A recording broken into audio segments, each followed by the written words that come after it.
نحمده ونصلي على رسوله الكريم اما بعد فاعوذ بالله من الشيطان الرجيم بسم الله الرحمن الرحيم وإذ واعدنا موسى 40 ليلة ثم اتخذتم العجل من بعده وأنتم ظالمون ثم عفونا عنكم من بعد ذلك لعلكم تشكرون صدق الله العظيم۔ سورہ بقرہ کے 6 اور 7 رکوع کی تلاوت ہم کل کر چکے ہیں۔ چند آیات کا مطالعہ بھی ہم نے مکمل کر لیا تھا۔ وہی سلسلہ واقعات جو تاریخ بنی اسرائیل کے بلکہ بالکل ابتدائی دور سے متعلق ہے، انہی کا آگے بھی بیان ہو رہا ہے۔ اور جیسا کہ میں کل عرض کر چکا ہوں، وہ تمثیل گویا کہ سامنے آ رہی ہے کہ ایک ایسی قوم کہ جس نے پہلے ہی مرحلے میں بے وفائی کی ہے، یعنی حضرت موسیٰ علیہ السلام کی اپنی زندگی کے دوران وہ تمام معجزات دیکھ لینے کے باوجود اور اس درجے شدید جو مصائب تھے ان کے ذریعے سے اللہ تعالیٰ نے جو انہیں نجات عطا فرمائی، اس سب کے باوصف انہوں نے ابتدائی مرحلے ہی میں جو سرکشی کا مظاہرہ کیا اور اللہ تعالیٰ کے احکام کا استہزاء کیا اور تمسخر کیا، اس سے دراصل اس قوم کا جو پندار ہے، ایک مذہبی تقدس کا جو لبادہ اس نے اوڑھ لیا تھا، اس پر ضرب لگائی جا رہی ہے کہ یہ ہے تمہاری اصل حقیقت، تمہارے آباء و اجداد کا کردار بھی یہ تھا، اللہ تعالیٰ نے یہ احسان تم پر کیے، اور تمہارا بالکل اپنی تاریخ کے ابتدائی دور میں بھی طرز عمل یہ تھا جو سامنے آیا۔ اسی ضمن میں ذکر ہو رہا ہے کہ جب کہ ہم نے طلب کیا موسیٰ کو 40 دن رات کے لیے، یعنی 40 دن رات کے لیے، یہ طلبی جو ہوئی تھی کوہ طور پر، یہ اصل میں طویل سفر طے کرنے کے بعد، جیسا کہ میں کل عرض کر چکا ہوں کہ جدید ایک تحقیق کے مطابق تو جو بحیرات مرہ ہیں، دی بیٹر لیکس، ان میں سے کسی بیٹر لیک کو اس وقت کراس کیا ہے حضرت موسیٰ علیہ السلام نے اپنی قوم کے ساتھ۔ ایک یہ بھی امکان ہے کہ اس وقت تک، چونکہ یہ تو یوں سمجھیے کہ اب سے تقریباً 4000 برس قبل کی بات ہو رہی ہے، تو اس وقت ہو سکتا ہے کہ بحر قلزم کا جو یہ آخری سرا ہے، خلیج سویس، یہ وہاں تک تسلسل کے ساتھ ہو اور درمیان میں جو خشکیاں تھیں وہ ابھی ظاہر نہ ہوئی ہو، تو کہا جا سکتا ہے کہ اسی خلیج سویس ہی کے شمالی کنارے پر انہوں نے کراس کیا ہے سمندر کو، اور پھر خاصا فاصلہ ہے طویل کہ جو خلیج سویس کے مشرقی ساحل کے ساتھ ساتھ تقریباً کافی طویل سفر طے کر کے جو جبل طور ہے اور وادی سینا ہے، وہاں پھر حضرت موسیٰ علیہ السلام اپنی قوم کو لے کر پہنچے، وہاں پڑاؤ رہا، وہاں سے پھر حضرت موسیٰ علیہ السلام کو اللہ تعالیٰ نے طلب فرمایا، اور وضاحت موجود ہے سورہ اعراف میں کہ اصل میں 30 دن کا معاملہ تھا، لیکن بعد میں اللہ تعالیٰ نے کسی سبب سے اس میں 10 دن کا اضافہ کیا۔ فَتَمَّ مِيقَاتُ رَبِّكَ 40 لَيْلَةً، تو تیرے رب کی جو مقدار معین ہے 40 دن 40 رات، وہ مکمل ہو گئی۔ اس سے ہی ہمارے ہاں صوفیہ میں چلے کا لفظ چلا ہے، چلہ کشی، 40 دن کی عبادت اور ریاضت، جیسے یہاں بھی موجود ہے وَإِذْ وَعَدْنَا مُوسَىٰ 40 لَيْلَةً، یہاں تو گویا کہ جو آخری نتیجہ ہے کہ وہ حضرت موسیٰ علیہ السلام کا جو قیام رہا کوہ طور پر، وہ 40 دن رات کے لیے تھا۔ لیکن یہ کہ سورہ اعراف کی آیت نمبر 138 میں آیت نمبر 142 میں یہ وضاحت کر دی گئی ہے کہ ابتداءً 30 دن کا تعین تھا، پھر 10 دن کا اضافہ کیا۔ فَتَمَّ مِيقَاتُ رَبِّكَ 40 لَيْلَةً، تو تیرے رب کی طرف سے جو مقدار معین ہے 40 رات کی، وہ مکمل ہو گئی۔ جیسا کہ میں نے کل بھی عرض کیا تھا کہ انجیل میں حضرت عیسیٰ علیہ السلام کے لیے بھی صراحت کے ساتھ مذکور ہے کہ انجیل عطا کیے جانے سے قبل اور نبوت پر فائز کیے جانے سے قبل یہ 40 روز کا مسلسل روزہ جو ہے حضرت عیسیٰ علیہ السلام سے رکھوایا گیا ہے۔ یہ گویا کہ خصوصی روحانی تیاری ہے کہ اگرچہ نبوت کے لیے اللہ تعالیٰ جن کو منتخب فرماتا تھا، وہ ویسے بھی جہاں تک انسانی کردار اور اخلاق کا تعلق ہے اس کی بلندیوں پر فائز ہوتے تھے، پھر بھی نبوت پر فائز کیے جانے سے قبل اور خاص طور پر کتاب الہی کے عطا کیے جانے سے قبل ان کو ایک شدید ریاضت اور مشقت میں سے گزارا جاتا تھا، جس کا ایک تذکرہ حضرت موسیٰ کے ذیل میں قرآن مجید میں 2 جگہ پر موجود ہے۔ حضرت عیسیٰ علیہ السلام کے بارے میں قرآن میں مذکور نہیں ہے، لیکن انجیل میں صراحت کے ساتھ اس کی تفصیل ہے۔ بلکہ یہ بھی کہ جب 40 دن کا وہ روزہ مکمل ہو گیا حضرت عیسیٰ کا، تو پھر شیطان نے انہیں ورگلانے کی کوشش کی. ٹیمپٹیشن یہ بائبل کے اندر اس کا ذکر ہے، مختلف ترغیبات کے ذریعے سے شرک پر آمادہ کرنے کی کوشش کی، لیکن حضرت عیسیٰ علیہ السلام اس میں ثابت قدم رہے اور انہوں نے لعنت فرمائی ابلیس پر. پھر اللہ تعالیٰ نے انہیں مقام نبوت پر فائز کیا. حضور کی سیرت میں ہمیں یہ وقفہ بہت مختصر نظر آتا ہے، اور وہ بھی مسلسل نہیں ہے. حضور صلی اللہ علیہ وسلم کا بھی جو بھی مراقبہ رہا ہے جبل نور پر، جو غار حرا ہے، وہاں حضور صلی اللہ علیہ وسلم، جس کے بارے میں صراحت موجود ہے حدیث میں حضرت عائشہ صدیقہ رضی اللہ تعالی عنہا سے، کہ جب آپ کی عمر شریف 40 برس کے لگ بھگ ہوئی، لما بلغ 40 سنۃ حبب الیہ الخلاء، تو طبعی طور پر آپ کو خلوت گزینی محبوب ہو گئی. یعنی یہ کہ وہ جو اقبال نے کہا ہے، دنیا کی محفلوں سے اکتا گیا ہوں یا رب، کچھ ایسی کیفیت جو ہے حضور صلی اللہ علیہ وسلم کی طبیعت میں از خود پیدا ہوئی، اور خلوت پسندی آپ کو محبوب ہو گئی. پھر آپ غار حرا میں کئی دن کئی راتیں مسلسل قیام فرماتے تھے. اگرچہ سیرت کی کتابوں میں اس کی تفاصیل مذکور نہیں ہے، لیکن یہ کہ یہ ایک دور حضور پر بھی آیا ہے. البتہ یہ کہ جو میں یہاں نوٹ کرا رہا ہوں وہ یہ ہے کہ وہ مشقت جو حضرت موسیٰ علیہ السلام سے کرائی گئی اور وہ مشقت جو حضرت عیسیٰ علیہ السلام سے کرائی گئی، وہ حضور صلی اللہ علیہ وسلم سے نہیں کرائی گئی. اس میں بہت سے اسباب ہو سکتے ہیں. ایک وہ سبب بھی ہو سکتا ہے کہ جس کی طرف علامہ اقبال نے اپنے خطبات میں اشارہ کیا ہے، کہ جیسے جیسے تمدن آگے بڑھ رہا ہے، طباعیں جو ہے انسان کی، ان کے اندر یہ جو فزیکل برڈن ہے اور یہ مشقت جو ہے جسمانی، اس کو جھیلنے کا معاملہ کم ہو رہا ہے. اس اعتبار سے قدیم زمانے میں وہ تحمل جو ہے وہ زیادہ تھا، لیکن اب یہ ہے کہ اس کے ساتھ علم اور حکمت کا اضافہ ہو رہا ہے. تو گویا کہ فزیکل ایگزرشن اور وہ جو عبادت اور ریاضت کے اندر جو مشقتیں پہلے جھیلی جاتی تھیں، اس کے اندر کمی کر کے اس کی گویا کہ کمپنسیشن ہے، اس کسر کا جبر ہے جو اللہ تعالیٰ نے حکمت اور علم کے ذریعے سے کیا ہے. چنانچہ علامہ اقبال نے یہ سجسٹ کیا ہے کہ آج کے زمانے میں ہمیں یہ جو روحانی تربیت کا جو نظام ہمارے صوفیاء کا رہا ہے، اس پر نظر ثانی کی ضرورت ہوگی. آج کا انسان وہ مشقتیں نہیں جھیل سکتا، وہ چلہ کشیاں نہیں کر سکتا جیسی کہ خود ہمارے ہاں بھی یہ جو نظام رہا خانقاہی، اس میں جس قسم کی شدید ریاضتیں کرائی جاتی تھیں،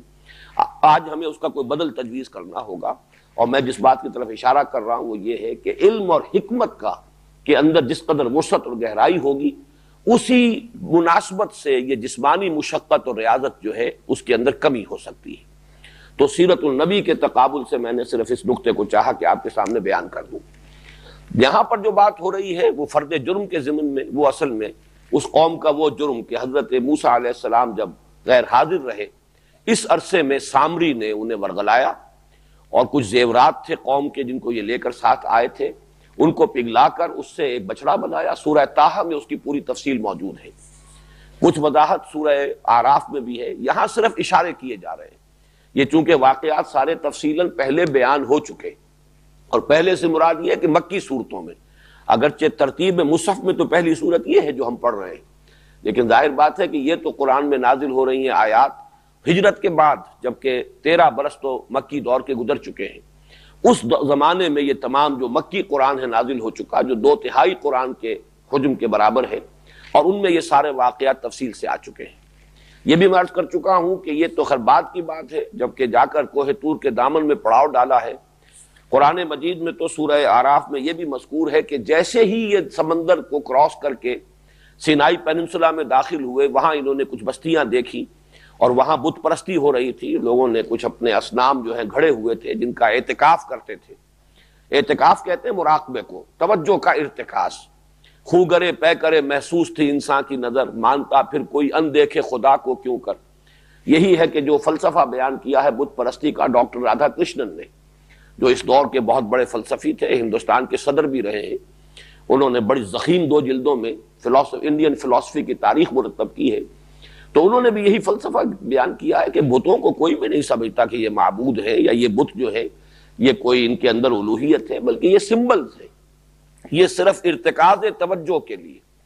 اس لیے کہ میڈیٹیشن کے لیے اور ارتکاز توجہ کے لیے کوئی محسوس شے سامنے ہو تو سہولت ہوتی ہے،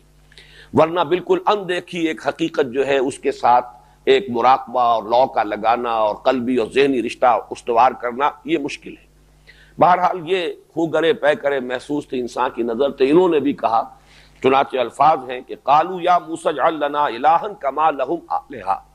انہوں نے یہ فرمائش کی کہ اے موسیٰ ہمارے لیے بھی کوئی ایسے معبود گھڑ دو جیسے کہ ان کے لیے معبود ہیں، تاکہ ہم بھی ذرا ان کا اعتکاف کریں، ان پر گیان دھیان کیا کریں، بیٹھ کر توجہ کا ارتکاز کیا کریں۔ بہرحال یہ معاملہ تو اس وقت حضرت موسیٰ علیہ السلام نے ان کو شدید جو ہے اس پر سرزنش کی، اور ظاہر بات ہے کہ ان کی موجودگی میں تو اس کا کوئی امکان نہیں تھا، لیکن جیسے ہی حضرت موسیٰ علیہ السلام کوہ طور پر گئے، اس قوم نے وہ جو ہے بچڑا بنا کر اور اس کی پرستش شروع کر دی، اس کا ذکر ہو رہا ہے۔ وَإِذْ وَعَدْنَا مُوسَىٰ 40 لَيْلَةً ثُمَّ اتَّخَذْتُمُ الْعِجْلَ مِن بَعْدِهِ، اس کے بعد تم نے اس بچڑے کو اپنا معبود بنا لیا۔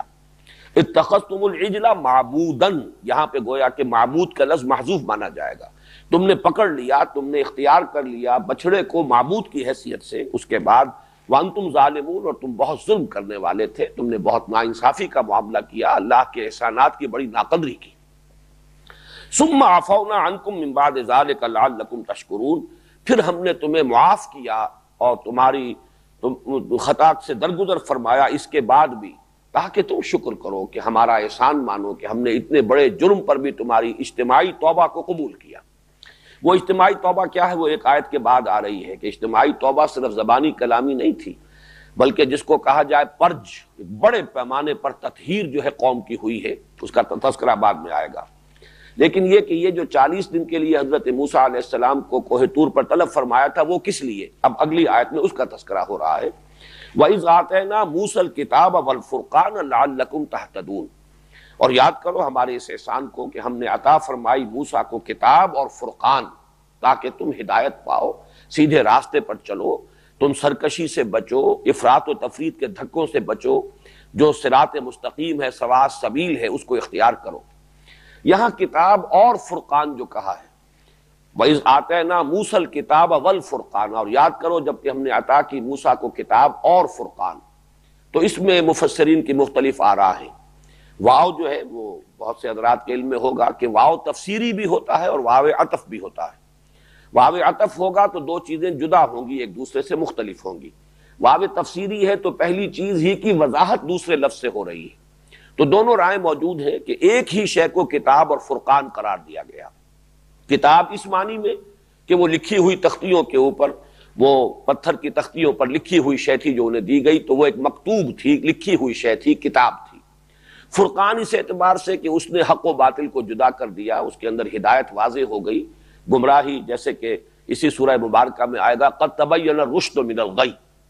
رشد جو ہے وہ کجی سے سیدھا راستہ جو ہے بالکل واضح ہو گیا ہے، کامیابی کی راہ واضح ہو گئی ہے کجی کے راستے سے۔ تو فرقان ہے فرق کر دینے والی شے، تو گویا کہ یہ اسی تورات کے دو صفاتی نام ہوئے، ایک یہ کہ چونکہ وہ کتاب تھی، مکتوب تھی، لکھی ہوئی تھی، اس لیے وہ کتاب کہلائی، اور فرقان اس لیے کہلائی کہ اس نے حق و باطل کو جدا کر دیا، فرق کر دیا صحیح اور غلط کے مابین۔ اسی اعتبار سے ایک رائے اور بھی ہے کہ کتاب اس لیے کہلائی کہ اس میں احکام تھے، اس لیے کہ یہ لفظ کتاب جو آتا ہے آسمانی کتابوں کے لیے وہ اس اعتبار سے کہ اس میں اللہ کے احکام ہیں۔ کتب علیکم، جیسے کہ قرآن مجید کو بھی کتاب اس معنی میں کہا گیا ہے کہ اس کے اندر اللہ تعالیٰ کے احکام ہیں، حالانکہ یہ حضور پر لکھی ہوئی شکل میں نازل نہیں ہوئی، لیکن قرآن مجید ہی اپنے آپ کو الفرقان بھی کہتا ہے۔ تبارک الذی نزل الفرقان علی عبدہ لیکون للعالمین نذیرا، بڑی بابرکت ہے وہ ذات جس نے کہ فرقان نازل فرمایا اپنے بندے پر تاکہ وہ تمام جہان والوں کے لیے خبردار کرنے والا بن جائے۔ تو یہ دونوں رائے ہو گئی، ایک ہی اعتبار سے کہ واو کو واو تفسیری مانا جائے، ہم نے موسیٰ کو عطا کی کتاب یعنی فرقان تاکہ تم ہدایت پاؤ۔ کتاب اس اعتبار سے کہ وہ لکھی ہوئی تھی، یا اس اعتبار سے کہ اس میں احکام تھے، دی 10 کمانڈمنٹس، احکام 10 یہ اس کے اندر صراحت کے ساتھ مذکور تھے۔ فرقان اس اعتبار سے کہ اس نے حق و باطل میں امتیاز قائم کر دیا۔ دوسری رائے یہ ہے کہ یہ حرف عطف ہے، یہاں دو چیزیں مراد لی جا رہی ہیں، کتاب سے مراد تورات اور فرقان سے مراد ہے معجزے جو حضرت موسیٰ علیہ السلام کو عطا کیے، اس لیے کہ وہ حضرت موسیٰ علیہ السلام کی نبوت اور رسالت کو بالکل ظاہر کر دینے والی شے، ظاہر و باہر کر دینے والی شے ہے، اس لیے فرقان جو حق و باطل کو بالکل نمایاں کر دے۔ اور ایک تیسری رائے اور بھی ہے کہ فرقان سے مراد ہے جو فتح ہوئی انہیں یہ حاصل کہ ان کا دشمن ان کے سامنے، ان کی نگاہوں کے سامنے غرق کیا گیا، جو کشاکش جاری رہی سالہ سال تک مصر میں، اور جو بھی ایک جس کے دوران کے 7 معجزات بھی اللہ تعالیٰ نے دکھائے حضرت موسیٰ علیہ السلام کی حقانیت کو ظاہر کرنے کے لیے، لیکن یہ کہ بالآخر یہ سلسلہ جو ہے ختم ہوا اس پر کہ پوری قوم جو ہے اپنے لاؤ لشکر سمیت جو ہے فرعون غرق کر دیا گیا، جیسے کہ آگے پیچھے آ چکا ہے وَأَنْتُمْ تَنْظُرُونَ وَأَغْرَقْنَا آلَ فِرْعَوْنَ وَأَنْتُمْ تَنْظُرُونَ۔ اس کے لیے گویا کہ قرآن مجید میں بھی ایک نظیر موجود ہے کہ یوم بدر کو یوم الفرقان کہا گیا ہے۔ وہ یوم الفرقان تھا اس اعتبار سے کہ واضح ہو گیا کہ حق کدھر ہے باطل کدھر ہے، اس لیے کہ خود ابو جہل نے دعا کی تھی اصل میں، اور یہ دعویٰ کیا تھا کہ یہ دن جو ہے اب جو بدر کی جنگ ہوگی یہ اصل میں فرقان ہوگی، اس سے واضح ہو جائے گا، اس لیے کہ اسے یقین تھا کہ فتح ہماری ہوگی۔ ہم جس اہتمام کے ساتھ تیاریوں کے ساتھ جا رہے ہیں، جو ہمارے پاس اسلحہ ہے، ساز و سامان ہے، ہماری عددی فوقیت ہے، تو فتح تو لازمی ہے۔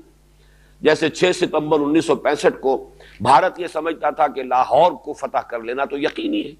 شام کو ہم جیم خانہ کلب میں جو ہے جشن منائیں گے، یہاں تک کہ B B C television سے فال آف لاہور کی فلم دکھا دی گئی۔ اسی طریقے سے ابو جہل کو یقین تھا کہ فتح ہماری ہوگی، تو اس نے کہا تھا کہ یہ ہوگا یوم الفرقان، تو اللہ تعالیٰ نے واقعتاً پھر اسے سورہ انفال میں یوم الفرقان قرار دیا کہ اب ثابت ہو گیا ہے، اور حق و باطل جو ہے دودھ کا دودھ پانی کا پانی جدا ہو گیا ہے۔ تو 4 آراء آپ کے سامنے آئیں، کتاب اور فرقان، اگر اس کو واو عطف مانا جائے تو کتاب سے مراد تورات اور فرقان سے مراد معجزات۔ دوسری رائے یہ کہ کتاب سے مراد تورات اور فرقان سے مراد فتح مبین جو اللہ نے عطا کی حضرت موسیٰ اور ان کے ساتھیوں کو آل فرعون پر۔ اور 2 رائے ہو گئی اس اعتبار سے کہ واو تفسیری ہے، کتاب اس پہلو سے کہ وہ لکھی ہوئی ہے، یا اس پہلو سے کہ اس میں اللہ کے احکام ہیں، اور فرقان اس اعتبار سے کہ وہ حق و باطل میں امتیاز کر دینے والی شے ہے۔ ایک بات اور ہے جس کی طرف میرا ذہن گیا، یہ 4 آراء تو مفسرین نے بیان کی ہیں، میرا ایک ذہن منتقل ہوا ہے،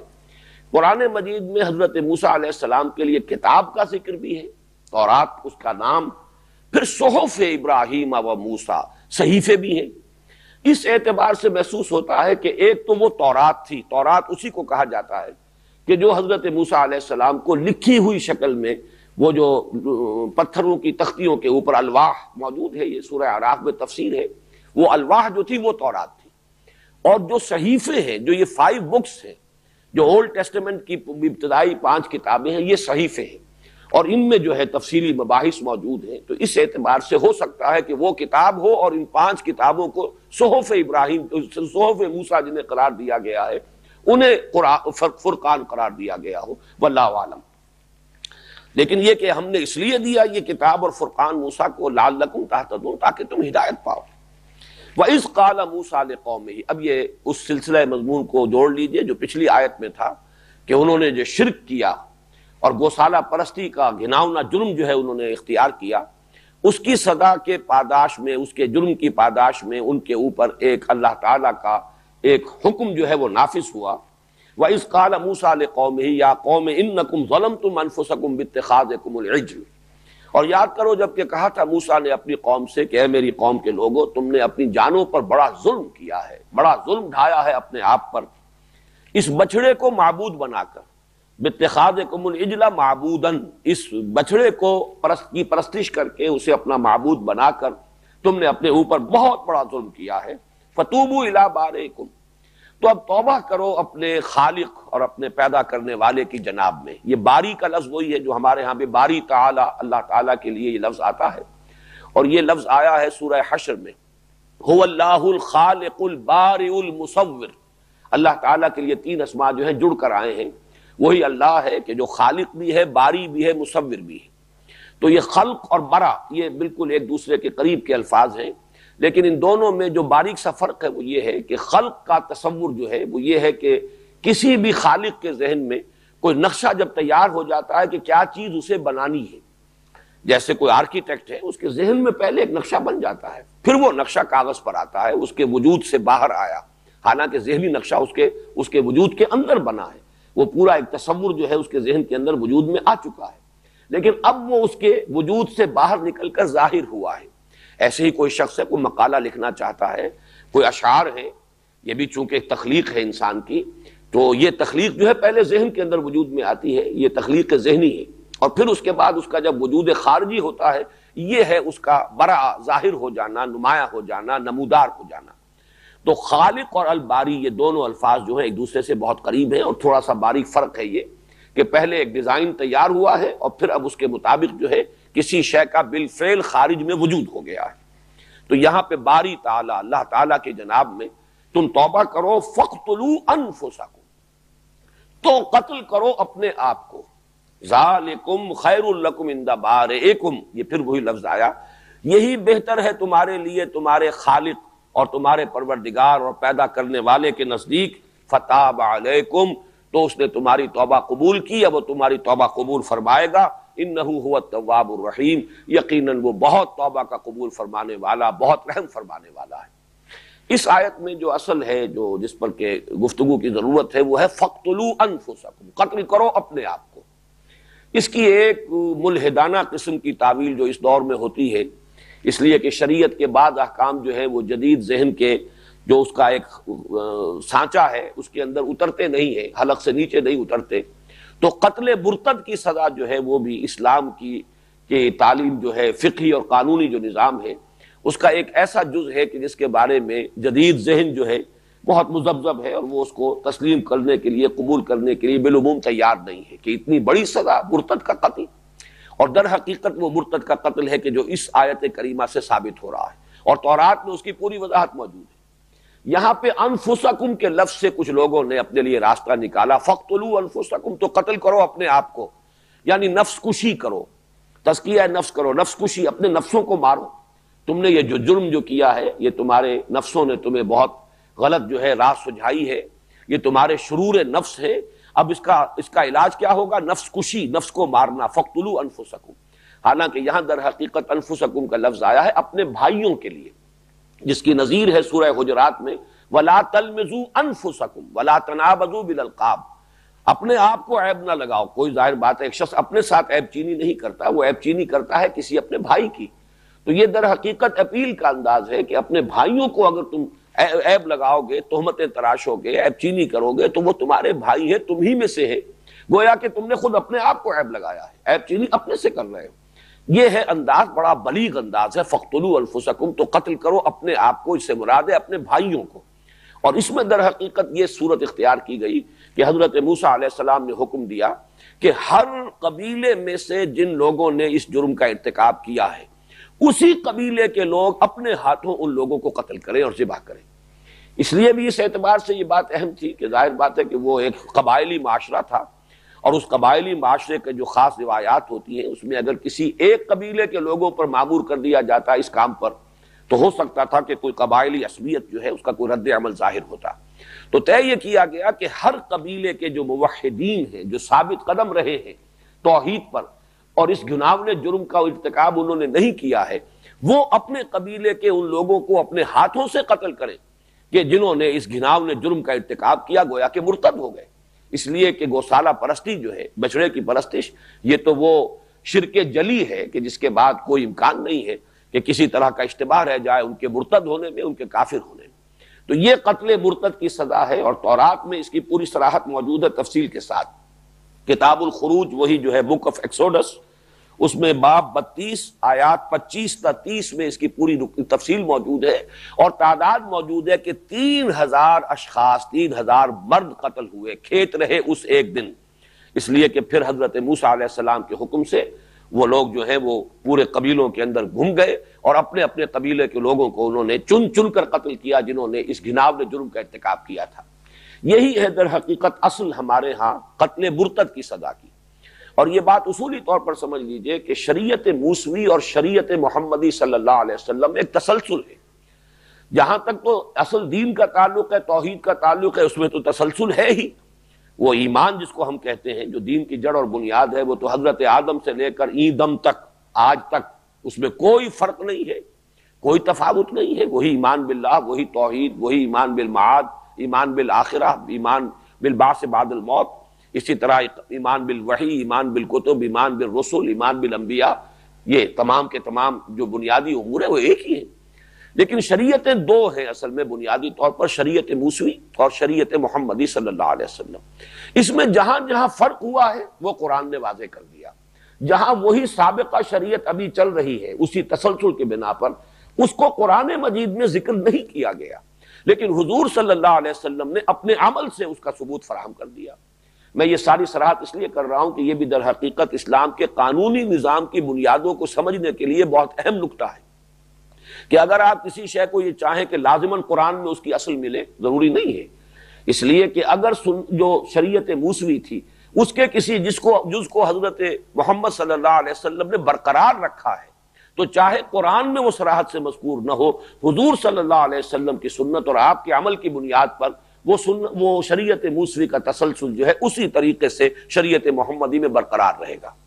یہاں تو پھر بھی میں مثال اس کی دے رہا ہوں کہ جس کا قرآن مجید میں ذکر ہے، اگرچہ مسلمانوں سے خطاب کر کے جہاں پر احکام شریعت آئے ہیں وہاں تذکرہ نہیں ہے، لیکن تورات کے اس حکم کا ذکر یہاں موجود ہے، فَاقْتُلُوا أَنفُسَكُمْ، اور تورات میں جو ہے اس کی صراحت موجود ہے، اور اس کو خام خواہ نفس کشی اور تزکیہ نفس اور ریاضتیں کر کے اپنے نفس کو قابو میں لانے کا ادھر اس کا رخ کرنا جو ہے اس کی تعویل کا، یہ سوائے الہاد کے اور کچھ نہیں۔ یہ وہی جدید ریشنلسٹک جو انداز ہے، جب اس کا غلبہ ذہن پر ہو جاتا ہے تو آدمی ادھر ادھر چور دروازے تلاش کرتا ہے، جیسے کہ معجزات کی خالص سائنٹیفک توجیہ کرنے کی، جس کی میں نے کل مثال دی تھی کہ ہوا کا اس کو قرار دیا جائے کہ تیز جھکڑ چلا اور اس کی وجہ سے سمندر ہٹ گیا پیچھے کو، لیکن قرآن مجید نے صراحت کی ہے کہ فَانْفَلَقَ وَفَكَانَ كُلُّ فِرْقٍ كَالطَّوْدِ الْعَظِيمِ، یہ سمندر پھٹا تھا، پیچھے نہیں ہٹا تھا، یہ مد و جزر کی بات نہیں تھی بلکہ پھٹنا تھا، اور ہر حصہ جو ہے اس کا وہ ایک چٹان کے مانند کھڑا ہو گیا تھا۔ ان الفاظ کے اندر اب کوئی گنجائش نہیں ہے اس مفہوم سے ادھر ادھر ہونے کی۔ اسی طریقے سے فَاقْتُلُوا أَنفُسَكُمْ، اور اس کی تورات سے جو وضاحت ہے میں نے عرض کر دی کہ 3000 انسانوں کو انہیں اپنے ہاتھوں سے قتل کیا۔ یہ گویا کہ کلیکٹیو پرج ہے۔ کوئی بھی نظریاتی جماعت ہو کہ جس کی اساس نظریے پر ہے، ایک ہے نسلی تعصب اور عصبیت کی بنیاد پر کوئی گروہ ہے، یا کوئی اور عصبیتیں ہیں۔ ابن خلدون نے عصبیت کا لفظ استعمال کیا ہے کہ انسانی معاشرے کے منظم ہونے کے لیے کوئی نہ کوئی عصبیت ضروری ہے۔ عصبیت عصبہ کہتے ہیں گروہ کو، تو لوگوں کو آپس میں جوڑنے کے لیے جب تک کوئی ایسی شے نہ ہو کہ جس سے کہ سب کو کوئی قلبی لگاؤ ہو تو وہ کیسے جڑے رہیں گے؟ یا تو نسلی عصبیت ہوتی ہے جو لوگوں کو جوڑتی ہے، یا لسانی عصبیت ہے جو لوگوں کو جمع کرتی ہے، لیکن نظریاتی جماعت جو ہوتی ہے اس کی عصبیت ساری نظریے کے ساتھ ہے۔ اس نظریے کے ساتھ اگر ذرا سی بھی سہل انکاری کا معاملہ کیا جائے اور اس میں ڈھیل دی جائے تو گویا کہ شیرازہ منتشر ہو جائے گا۔ تو نظریاتی جماعت، نظریاتی قوم، نظریاتی مملکت جو ہے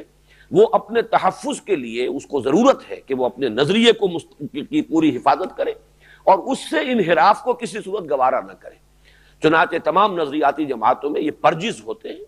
آپ کسی پارٹی میں پرج کیجئے کہ اگر کچھ لوگ ہیں کہ جو اس نظریے سے انحراف کر رہے ہیں تو جتنا جلدی ان کو اس پارٹی سے نکال دیا جائے گا، جماعت سے نکال دیا جائے گا، اتنا ہی اس پارٹی کے حق میں بہتر ہوگا۔ اگر آپ نے ان کو اس جماعت کے اندر گوارا کیا تو رفتہ رفتہ وہ ساری چھوٹ جو ہے ان کی وہ جماعت کے اور لوگوں تک بھی جو ہے متعدی ہو جائے گی اور جماعت کا شیرازہ منتشر ہو جائے گا۔ تو یہ در حقیقت کلیکٹیو پرج ہے کہ جو ہوئی ہے اس وقت بڑے پیمانے پر 3000 انسانوں کا قتل کیا جانا قتل مرتد کی سزا کے تحت، یہ تاریخ کا ایک بہت بڑا واقعہ ہے۔ اچھا، یہاں کے الفاظ بھی خود ظاہر کر رہے ہیں کہ یہ نفس کشی والی بات ہو ہی نہیں سکتی۔ ذالکم خیر لکم عند بارئکم، یہ الفاظ خود بول رہے ہیں کہ کوئی بات ایسی تھی جو ان پر بڑی شاخ گزرنے والی تھی۔ اپنے ہاتھوں اپنے بھائی بندوں کو قتل کرنا یہ کوئی معمولی بات تو نہیں ہے، لیکن یہ کہ ان کو یہ حکم دیا جا رہا ذالکم خیر لکم عند بارئکم، بظاہر تو تمہیں محسوس ہوتا ہے یہ بڑا گھاٹے کا سودا ہے، بڑی سخت حکم ہے جو دیا جا رہا ہے، ان لوگوں کو قتل کر دیں ہم اپنے ہاتھوں سے، لیکن اسی میں عافیت ہے، تمہاری زندگی اسی میں ہے، اسی میں تمہاری وہ نظریاتی جو ہے بقا ہے۔ اگر یہ نہیں کرو گے تو تمہارا شیرازہ جو ہے جو اصل میں توحید کی بنیاد پر ہے، بادو تیرا توحید کی قوت سے قوی ہے، اگر یہ توحید ہی ختم ہو گئی تو تمہاری جمعیت پراگندہ ہو جائے گی، تمہاری طاقت جو ہے منتشر ہو جائے گی۔ ذالکم خیر لکم عند بارئکم فتاب علیکم۔ اب فتاب علیکم کو اگر حضرت موسیٰ علیہ السلام کے اسی قول کے ساتھ لیا جائے کہ انہوں نے یہ کہا اپنی قوم سے، تو اس کا مراد ہوگا اللہ تمہاری توبہ قبول فرمائے گا۔ یعنی توبہ صرف زبانی کلامی نہیں ہے، جیسے کہ عام طور پر بھی ہمارے علماء نے توبہ کی صحت اور اس کی قبولیت کی شرائط معین کی ہے کہ توبہ کے لیے اس کے قبول ہونے کے، اس کے صحیح ہونے کی شرائط میں یہ بھی ہے کہ جو بھی معصیت ہے اس پر حقیقی ندامت ہو انسان کو، حقیقی پشیمانی۔ نمبر 2، پھر اس کو وہ ترک کر دے۔ اگر بالفعل ترک نہیں کرتا تو توبہ نہیں ہوئی، چاہے وہ توبہ کی تسبیحیں 1000 دانہ لے کر بیٹھ جائے اور استغفر اللہ ربی من کل ذنب واتوب الیہ کی گردان کرتا رہے، وہ توبہ تو نہیں ہوگی جب تک کہ اس گناہ سے دستکش نہ ہو جائے، کنارہ کش نہ ہو جائے۔ اور پھر یہ کہ عزم مصمم ہو کہ آئندہ ہم یہ کام نہیں کریں گے۔ اور اگر حقوق العباد کا معاملہ تو کمپنسیٹ کیجئے، جس پر زیادتی کی تھی یا تو اس سے معافی حاصل کیجئے، اور یا یہ ہے کہ اس کی تلافی کیجئے۔ اگر اس کا مال کھا لیا تھا ناحق، اسے لوٹائیے، کوئی حق تلف کیا تھا اس کی جس طرح سے بھی ہو بھی تلافی کیجئے۔ اگر یہ نہیں کریں گے تو یہ محض زبانی کلامی توبہ جو ہے وہ توبہ نہیں ہے۔ تو معلوم ہوا کہ یہ تمہیں کرنا ہوگا اجتماعی طور پر۔ تمہاری اجتماعی توبہ کی شرط لازم یہ ہے کہ ان لوگوں کو اپنے ہاتھوں سے قتل کرو، تب اللہ تعالیٰ تمہاری توبہ قبول فرمائے گا۔ اور انہ هو التواب الرحیم، یقیناً وہ بہت توبہ کا قبول فرمانے والا، رحم فرمانے والا ہے۔ اس میں یہ بات بھی نوٹ کر لیجئے، میں نے اس نقطے کی ذرا نسبتاً زیادہ وضاحت اس لیے کی ہے کہ جو حد رجم کا معاملہ ہے وہ بھی اسی اصول پر ہے۔ قرآن مجید میں رجم کا حکم نہیں ہے، یہ مانتے ہیں، سب مانتے ہیں، قرآن مجید ہمارے سامنے ہے، لیکن یہ رجم کا حکم تورات میں موجود، شریعت موسوی کا یہ حکم، شریعت موسوی کا یہ ایک بالکل یوں سمجھیے کہ جس میں کسی اختلاف کی گنجائش نہیں، اس کا ایسا حکم ہے، اور اس پر حضور نے اس عمل کیا، اس کو برقرار رکھا۔ اس کا تسلسل جو ہے ہمارے ہاں اب وہ سنت رسول صلی اللہ علیہ وسلم کے ذریعے سے قائم ہوا۔ چنانچہ خلفائے اربعہ نے رجم کیا، اور تمام امت میں، پوری امت 1400 برس میں، سوائے خوارج کے ایک چھوٹے سے طبقے کے، سارے خوارج بھی نہیں، خوارج کے بھی بہت سے فرقے بنے، عباضیہ ایک فرقہ آج بھی ہے جو کچھ الجزائر میں بھی تھوڑے سے لوگ ہیں، اور بہت بڑی ان کی جو اکثریت ہے وہ سلطنت عمان جو ہے وہ عباضی خوارج کی ہے، لیکن یہ کہ وہ بھی اہل سنت کے بہت قریب ہیں، بڑے مائلڈ قسم کے خارجی ہیں۔ اصل میں جو شدید خارجی تھے وہ تو ختم ہو چکے تھے، اور ان کو حضرت علی رضی اللہ تعالیٰ عنہ ہی نے ان کو ختم کر دیا تھا۔ لیکن یہ کہ ہمارے ہاں تو اہل تشیع، اہل سنت، یہی ہے دو اصل میں بڑی جماعتیں، غالب اکثریت اہل سنت کی ہے، اور پھر دوسرا فرقہ اگر کوئی ہے جس کی کا کوئی حیثیت ہے تو وہ اہل تشیع کا، اور سب کے نزدیک شادی شدہ زانی اور زانیہ کی سزا رجم ہے، اس میں کوئی اختلاف نہیں۔ لہذا محض اس بنا پر کہ قرآن مجید میں رجم کا حکم نہیں آیا ہے، اس کا اگر کوئی شخص جو ہے انکار کرتا ہے تو وہ اصل میں اس اصول کو نہ سمجھنے کی وجہ سے ہے کہ شریعت موسوی اور شریعت محمدی کا تسلسل ہے۔ جو چیز تو تبدیل کر دی گئی وہ صراحت کے ساتھ قرآن میں مذکور ہو گئی، لیکن جو چیزیں کہ نہیں صراحت کے ساتھ مذکور، وہی شریعت موسوی جو ہے وہ چلی آ رہی ہے، اس کا تسلسل ہے، اسی میں قتل مرتد ہے، اسی میں شادی شدہ زانی اور زانیہ کی سزا جو ہے وہ حد رجم ہے۔ تو اس کو میں نے اس لیے وضاحت کے ساتھ بیان کیا ہے کہ اسی کے حوالے سے وہ بات بھی ذہن میں تازہ ہو جائے۔ وَإِذْ قُلْتُمْ يَا مُوسَىٰ لَن نُّؤْمِنَ لَكَ حَتَّىٰ نَرَى اللَّهَ جَهْرَةً فَأَخَذَتْكُمُ الصَّاعِقَةُ وَأَنتُمْ تَنظُرُونَ، اور یاد کرو جب کہ تم نے کہا تھا اے موسیٰ